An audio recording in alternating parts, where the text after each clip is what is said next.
I'm happy, no opening statement. All good. Thank you. Senator Roberts, you have the call until 11 p.m. Thank you, then Chair. I'll cut you off. The Digital Transformation Agency has concluded an enterprise deal with Google in respect of Google Analytics 360. The Digital Transformation Agency charges Australian government agency websites for their Google data, which I assume is a cost recovery exercise.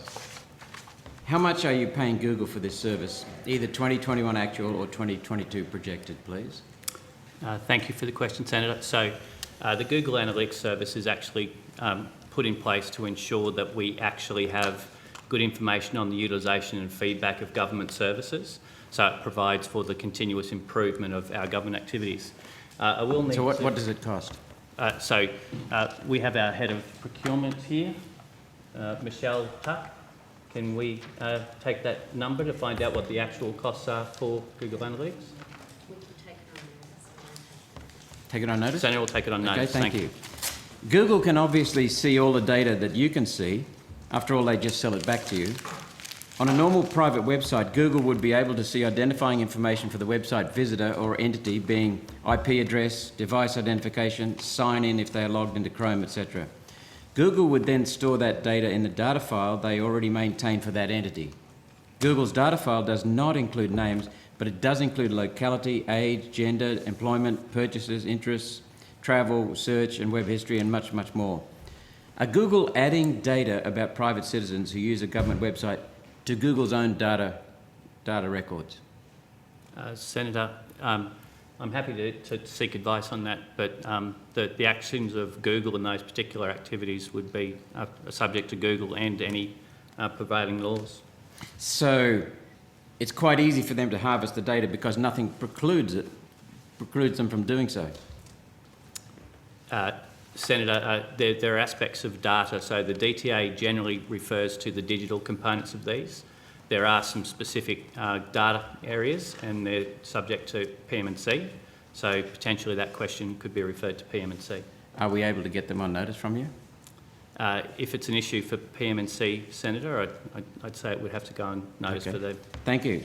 Now let's change topics to the federal government style guide. This will interest the Chair. Recently, the Senate rejected the use of gendered language and sent the style guide back for review. Who instructed the Digital Transformation Agency to de-gender language in the style guide? Senator, the style guides have actually moved to be the responsible of the Public Service Commission, Australian Public Service Commission. You need to refer those questions about the use of the style guide to them. Thank you. So I'd have to ask them for a copy of the hard copy of it. They're responsible for the management of the style guides. Okay, so let's turn to cloud.gov.au. This was an attempt, as I understand it, to create a single standard for cloud storage of data, including websites across the whole of federal government. Did I get that right? That was the original intention. Okay, original. Okay, this project was shut in 2021, and the source code for this web standard was put into GitHub, which, as I understand it, is a repository for code, freely accessible, where anyone can download it.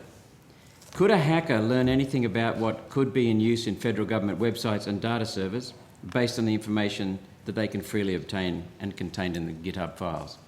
So, Senator, the purpose of cloud.gov.au was to produce a safe and secure and freely available to government entities access to cloud services environments.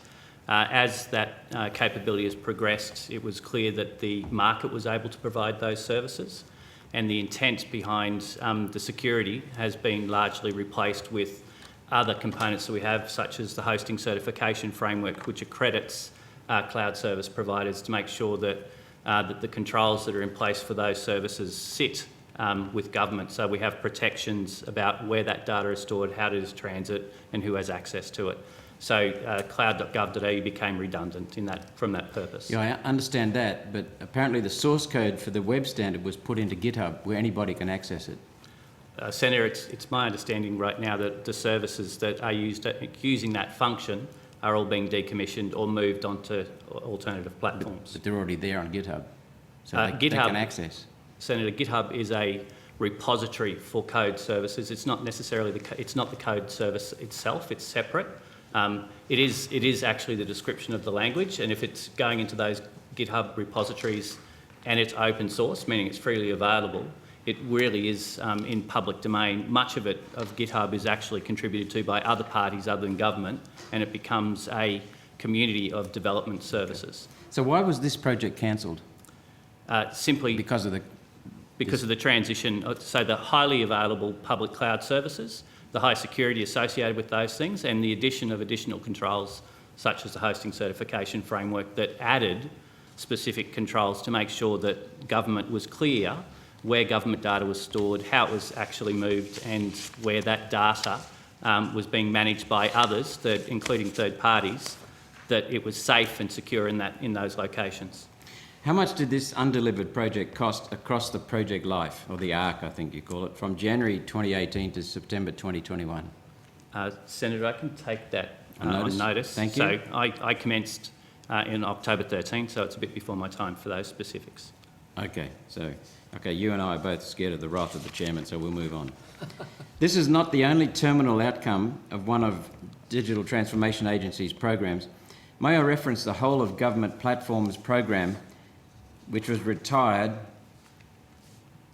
Once again, the source code for the 6 different projects under this program was put into GitHub for anyone to download, but you've explained that. So my question is the same as before. No, you've explained that, that doesn't matter. What was the cost of the Whole of Government Platforms program across its project arc or life? Senator, can I take that on notice sure. again? Last question. We're getting there, Senator Chairman. Roberts. Chair? Last question. Okay. MyGov is a joint venture between Services Australia and the Digital Transformation Agency. The app is proving problematic at best with a rating of 2.4 out of 5, which is on this graph here. So being less than half, that's a fail by my understanding. So I'm told, we can see a pattern emerging here. Any attempt to modernise and standardise federal government data formats, storage and handling runs into apparently turf wars and gets terminated.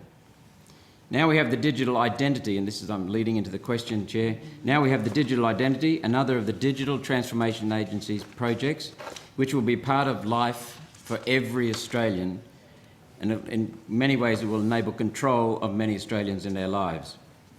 So a rating of 2.4 won't cut it. How long will it take the Digital Transformation Agency to put in place the framework necessary for the digital identity to function at 5, not 2.4? How much will that cost, and what are your chances of success? Senator, I think I'd like to seek a clarification on that. MyGov does not currently have an app that's in the public domain. They're currently in a private beta for it. There is no MyGov app that's currently available. Okay, so come to the question then. There's a history of failures going on in this area of digital transformation. How long will it take the Digital Transformation Agency to put in place the framework necessary for the digital identity to function at 5, a rating of 5 out of 5? How much will that cost, and what are your chances of success? So, Senator, just again to clarify, the App Store ratings generally rate the particular functions in there. So the digital identity is a framework, and it allows multiple providers to go through. Part of that framework allows for the government to have a digital identity, and that's the MyGov ID as it currently stands. There is an app associated with that, and that app is simply about ensuring that people can enrol a digital identity for the government. Its actual main purpose is to provide access to safe, secure services through government via that identity in place of providing other digital credentials. So the use... Yes, so it's part of the aspect, but also the stepping up of credentials as well that sits in that space, Senator. Thank you, Chair.